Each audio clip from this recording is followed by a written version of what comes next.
संभाजीनगरमध्ये एक महत्त्वाची बातमी समोर येते। भाजप शिवसेना युतीचा तिढा अखेर सुटलेला आहे। थोड्याच वेळात अधिकृत घोषणा सुद्धा केली जाईल। गेल्या 16 दिवसांपासून खलबत सुरू होती, विविध स्तरांवर बैठका सुद्धा झाल्या आणि अखेर आता भाजप आणि सेनेमधील छत्रपती संभाजीनगरमधील युतीचा तिढा अखेर सुटलेला आहे।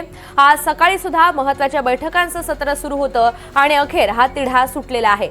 थोड्याच वेळात अधिकृत घोषणा सुद्धा केली जाणार आहे। त्यामुळे कुणाला किती जागा मिळतात याकडे सुद्धा अर्थातच लक्ष असेल, कारण शिवसेना आपल्या जागांसाठी प्रचंड आग्रही होती आणि त्याच जागा आता शिवसेनेच्या पदरात पडतात का हे पाहणं सुद्धा महत्त्वाचं असेल।